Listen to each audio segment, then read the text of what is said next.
everyone! Again, welcome ulit dito sa aking channel. At syempre, hindi matapos-tapos na pagre-review ko sa iba't ibang mga bagong nagsisilabasan na loan app sa Google Play Store man yan or sa App Store. So, by the way, kasi mga beshies, isang bagong loan app na naman itong sinubukan ko na utangan. At ngayon nga, isi-share ko sa inyo kung ano yung naging experience ko para at least magkaroon kayo ng idea kung itutuloy nyo pa ba or kung uutangan nyo pa ba ito, lalong-lalo pag meron kayong nakita na ads nito sa iba't ibang mga social media, di ba? Dito daw mga beshies ay pwedeng makahiram hanggang 80,000 pesos, di ba? Medyo malaki yung pinapautang daw ng loan app na ito. So yun kasi yung pambungad nila at fast approval din daw.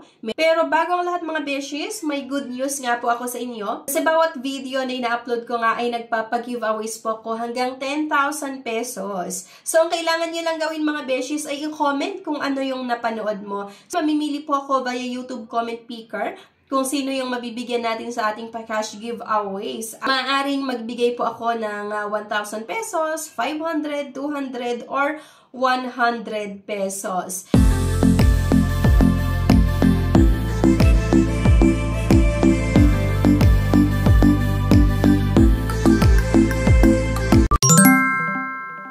Like this video, subscribe, comment, and share. If declined sa bank and other loan apps, pwede niyong subukan yung ibang options. See the links sa comment section below. Disclaimer, try or apply at your own risk. Here nga, agad peso mga beshies itong i-share ko sa inyo. Ayan po, bagong-bago na naman ito mga beshies na na-download ko at sinubukan ko nga na utangan. So dito, same with other loan app na maglalagay nga po tayo ng ating valid mobile number. Merong guidelines, quick loan process guides. So pwede nyong basahin yan. Pero itong mga loan app naman ay same-same lang yung, yung paraan nila ng pagpapautang. Kailangan daw nating sagutan ito, yung certification, verify your identity, personal information, and so on. So, kailangan natin dito makapag-upload ng isang valid government ID. So, ito yung mga ID na tinatanggap nila. Sa akin nga, UMID yung pinili ko dito mga beshies. Pipicturean nga lang daw natin yung ID na meron tayo. Face recognition. Meron pa itong facial recognition. So, kailangan yung itapat ulit. Yung cellphone nga po sa inyong mga mukha at i-follow nga natin yung instruction. After nun, dito na tayo sa basic information na kung saan kailangan nga nating masagutan itong education, yung marital status, number of credit cards kung meron, at yung email, and yung gender, male or female, and then yung residential address, at yung loan purpose. So, ayan, napakadali lang din naman yung pag-apply dito. Medyo marami itong sasagutan. Employment information, agad-agad tayo mga beshies. Confirm your income. So, yung company name, address kung saan ka nga daw nagtatrabaho, yung number, working experience, monthly salary, address details, then yung payday. So, medyo marami.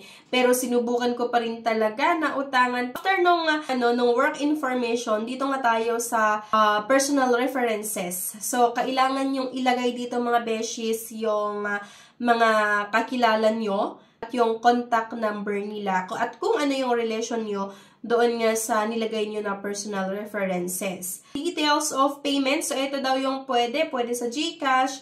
Ayan, at GCash nga yung pinili ko dito mga beshies. So, ilalagay lang natin yung e-wallet account number. And then, eto na, please confirm your loan. So, nakakaloka mga beshies kasi dito sa dulo ng aking loan application ay 2,000 na naman ulit yung naaprubahan. So, yung 80,000 na pambungad ng loan app na ito ay hindi ulit totoo. Kasi nga po mga beshies, 2,000 lang yung inaprubahan nila or pwede kong mahiram daw. Lalong-lalo nga kasi first time ko na umutang dito. Meron ditong interest na 0. Other fee ay 0.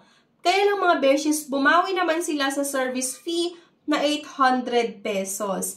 Kaya, doon sa 2,000 pesos na naman na naprubahan, ay 1,200 lang ulit yung pwede kong mahiram mga besh. So, napakababa itong matatanggap ko. So, akalain mo yon, napakababa nga lang yung naprubahan na loan amount. Tapos, napakalaki yung service fee na 800 pesos. Kaya nga, ang matatanggap ko lang ay 1,200 pesos. At meron silang nilagay na repayment information dito sa baba.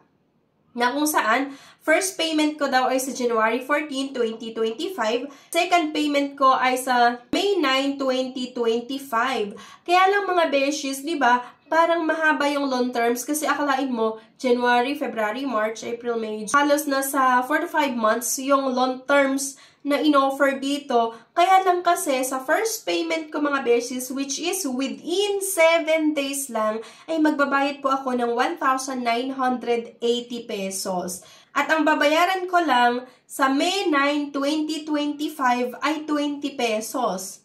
Diba? So akalain mo yon, ginawang mahaba yung loan terms, halos nasa 4 to 5 months na loan terms. Kaya lang, hindi rin naman pala ito totoo kasi 20 pesos lang yung nilagay nila doon sa babayaran ko sa May 9, 2025. I mean, parang naglagay lang sila ng 20 pesos para masabi na mahaba yung loan terms. Pero kung mapapansin nyo, dito pa lang sa first payment ko sa January 14, 2025 nga ay halos bayad na po ako kasi 1,980 pesos yung kailangan kong bayaran, di ba? So, doon sa 2,000 din naman na naprubahan, hindi ko naman natanggap ng buo yon kasi 1,200 pesos lang yung ipapadala ng loan app na ito or amount received. Tapos, yun, within 7 days, kailangang magbayad ng 1,980 pesos sa January 14 nga. At sa May 9, 2025, merong nilagay na 20 pesos. So, para lang lituhin tayo ng loan app na ito, para lang masabi na parang mahaba yung loan terms. Pero, sa totoo lang, within 7 days talaga. Kaya isang loan app na naman na hindi ko nire-recommend mga beshies, kasi nga po dito ay napaka short term lang, 7 days yung repayment terms. Malaki yung service fee na 2,000 pesos. Kaya nga, hindi matatanggap ng buo yung 2,000 pesos. Kundi 1,200 lang yung ipapadala nila or yung kasi napakalaki itong service fee. Kaya nga po isang loan app na hindi ko na naman nire-recommend sa inyo. Pero kagaya nung sabi ko sa ibang mga vlogs ko din, na option nyo pa rin kung uutangan nyo ito or hindi. Pagkatapos nyo mapanood yung video natin, at least nabigyan ko kayo ng babala, diba? Ng idea kung paano nga ba magpautang yung isang loan app or yung loan app na ito. Itong Agad Peso loan app ay para sa akin, hindi nga siya magandang utangan dahil napaka short term lang at malaki yung service fee.